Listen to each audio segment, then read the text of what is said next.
Bem-vindos ao nosso canal. Hoje vamos apresentar 6 fracassos tecnológicos que foram uma febre em seu anúncio e que talvez você nem se lembre que eles existiram. Anunciado em abril de 2012, o Google Glass foi lançado em 2013 como um dispositivo vestível. Ele prometia fornecer informações e recursos de realidade aumentada de forma hands-free, permitindo que os usuários interagissem com o mundo digital enquanto mantinham o contato visual com o mundo real. No entanto, por ter uma câmera embutida, colocou dúvidas nos usuários a respeito da privacidade. Além disso, era extremamente caro e visto como um produto de nicho, algo que talvez não fosse um problema para 2023, mas em 2013 era. No entanto, apesar da empolgação inicial, o Google Glass enfrentou uma série de desafios. Um dos principais motivos foi a preocupação com a privacidade. Como o dispositivo possuía uma câmera embutida, as pessoas ao redor se sentiam desconfortáveis com a possibilidade de estarem sendo gravadas sem o seu consentimento. Além disso, o Google Glass tinha um preço inicial elevado e era visto como um produto de nicho. A falta de aplicativos e usos práticos também foi um fator que contribuiu para o seu fracasso. E para piorar, a maioria das pessoas não via uma necessidade real para utilizá-lo no dia a dia. Embora o Google Glass não tenha sido um sucesso comercial, ele abriu caminho para o desenvolvimento de tecnologias vestíveis e impulsionou a pesquisa e inovação em realidade aumentada. Muitas das ideias e conceitos introduzidos pelo Google Glass podem ser vistos em dispositivos atuais, como óculos de realidade virtual e aumentada. Apesar de seu fracasso comercial, o Google Glass permanece como um exemplo importante de como a aceitação do mercado e as preocupações com privacidade e usabilidade podem desempenhar um papel crucial no sucesso ou fracasso de um produto tecnológico. O Microsoft Zune foi lançado em novembro de 2006 como um media player portátil, destinado a competir com o popular iPod da Apple. O Zune oferecia uma abordagem diferenciada em relação ao iPod, com recursos como compartilhamento de músicas sem fio e uma interface de usuário inovadora. No entanto, o Zune não conseguiu alcançar o mesmo nível de sucesso que o iPod e enfrentou uma série de desafios.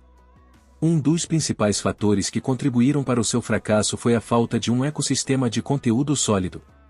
Enquanto a Apple já tinha uma vasta biblioteca de músicas e uma plataforma estabelecida com o iTunes, o Zune tinha uma oferta mais limitada e uma loja menos popular. Além disso, o Zune enfrentou críticas por sua usabilidade e design. A interface de usuário do Zune era frequentemente considerada confusa e menos intuitiva em comparação com a do iPod.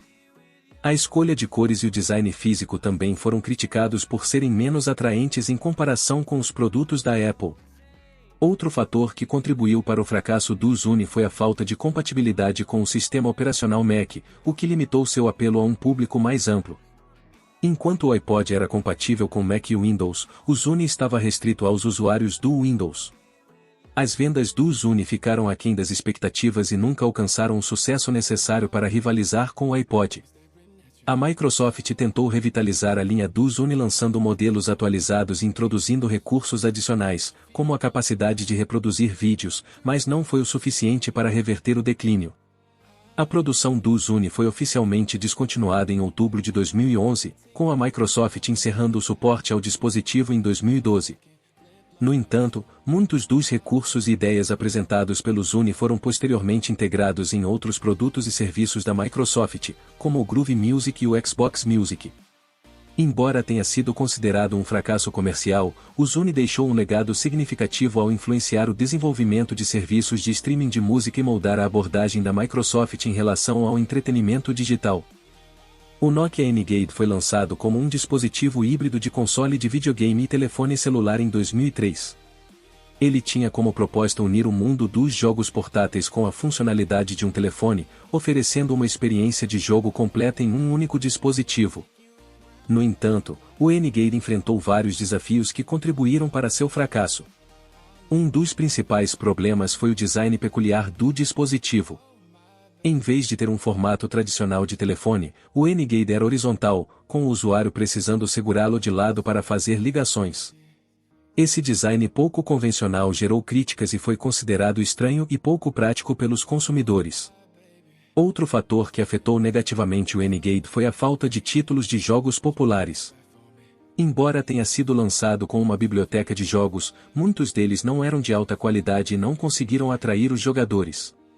Além disso, a maneira como os jogos eram inseridos e removidos do dispositivo era complicada, exigindo que o usuário retirasse a bateria e o cartão de memória para trocar os jogos. Além disso, o preço inicial do N-Gage era bastante alto em comparação com outros consoles portáteis disponíveis na época, como o Game Boy Advance. Isso limitou seu apelo ao público geral, já que muitos preferiam investir em dispositivos mais acessíveis e com uma biblioteca de jogos mais atraente. A falta de suporte de desenvolvedores também foi um fator crucial. Muitas empresas não se comprometeram em criar jogos exclusivos para o N-Gage, preferindo se concentrar em consoles estabelecidos com um público maior. Devido a todos esses fatores, o Nokia N-Gage não conseguiu conquistar o mercado como o esperado. A Nokia lançou posteriormente versões revisadas do dispositivo, como o N-Gage QD, na tentativa de corrigir alguns dos problemas anteriores, mas não foi o suficiente para reverter o cenário. Em 2005, a Nokia decidiu encerrar oficialmente a produção do N-Gage como um dispositivo dedicado, embora tenha continuado a usar a marca N-Gage para serviços de jogos em seus smartphones. O N-Gage, no entanto, deixou um legado importante ao ser um dos primeiros dispositivos a combinar jogos e telefone celular em um único produto. Embora tenha sido um fracasso comercial, o conceito do N-Gage influenciou o desenvolvimento posterior de smartphones e jogos móveis, abrindo caminho para a indústria de jogos portáteis que conhecemos hoje. O Samsung Galaxy Note 7 foi lançado no mercado em agosto de 2016, como um dos smartphones mais aguardados daquele ano. O dispositivo prometia ser um destaque, com recursos inovadores, como uma tela grande, uma caneta stylus aprimorada e recursos avançados de câmera. No entanto, o Galaxy Note 7 ficou conhecido por um grave problema nos casos de superaquecimento e explosão de baterias. Logo após o lançamento, começaram a surgir relatos de dispositivos pegando fogo e causando danos materiais, inclusive incêndios em residências e veículos. Esse problema se tornou uma crise significativa para a Samsung. A empresa iniciou um recall em massa dos aparelhos e fez esforços para substituir as unidades com baterias defeituosas. No entanto, mesmo com a substituição, surgiram relatos de novos casos de superaquecimento, o que levou a um segundo recall. Os incidentes relacionados ao Galaxy Note 7 levaram a sérias preocupações de segurança e resultaram em proibições de uso e transporte do dispositivo em aviões e em locais públicos. Além disso, a imagem da Samsung foi afetada negativamente, e a empresa sofreu perdas financeiras significativas. Após uma investigação minuciosa, ficou constatado que o problema era causado por um design defeituoso das baterias do dispositivo, que resultava em curtos-circuitos e superaquecimento. A Samsung assumiu total responsabilidade pelo ocorrido e trabalhou em estreita colaboração com autoridades e especialistas para solucionar o problema.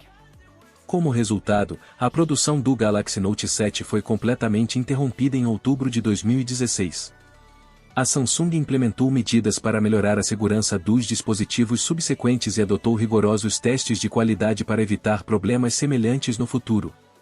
Com isto, a empresa aprendeu valiosas lições sobre qualidade e segurança que contribuíram para aprimorar seus processos de fabricação e garantir a confiabilidade de seus produtos.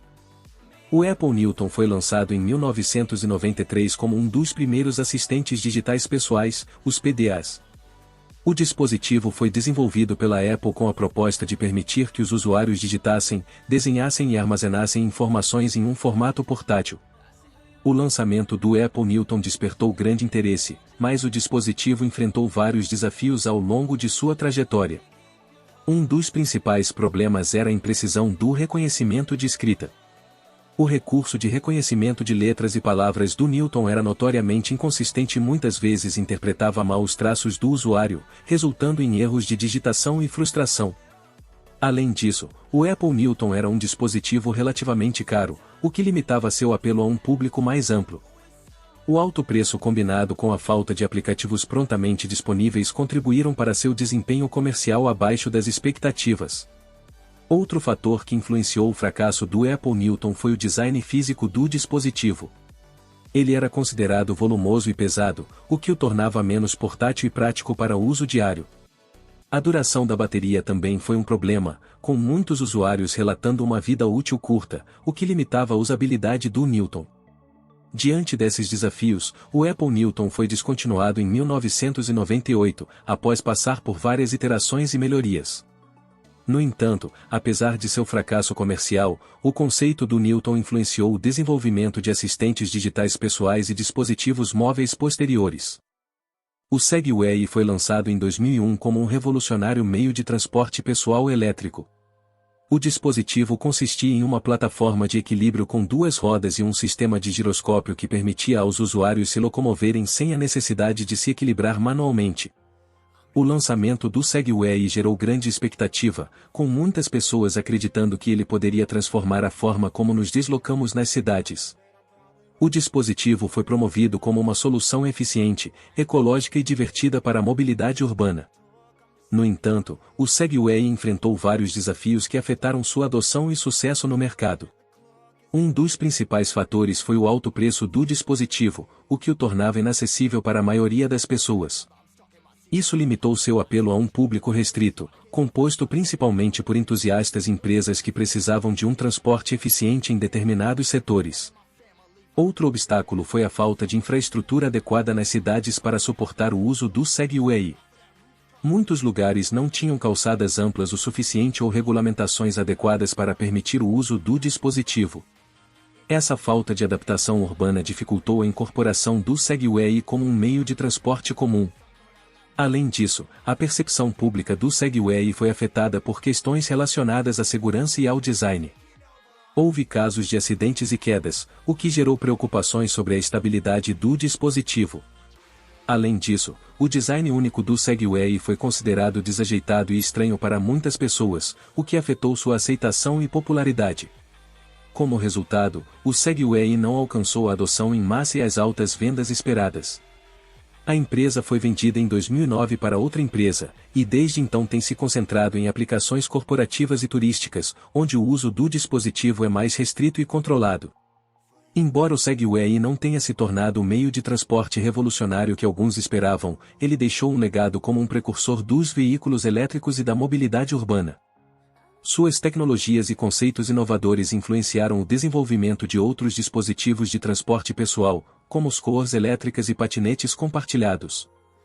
Chegamos ao fim deste vídeo cheio de curiosidades sobre fracassos tecnológicos.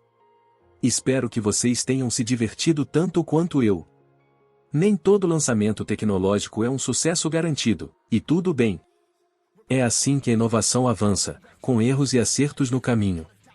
Cada um desses tropeços nos ensina valiosas lições sobre design, usabilidade, preço e a importância de ouvir os desejos e necessidades dos consumidores. Se você curtiu esse vídeo, não esqueça de deixar seu like, compartilhar com a galera e se inscrever no nosso canal para não perder as próximas curiosidades. E aí, qual foi o fracasso tecnológico que mais chamou a sua atenção? Conte pra gente nos comentários. Até a próxima, e que a tecnologia nos surpreenda sempre.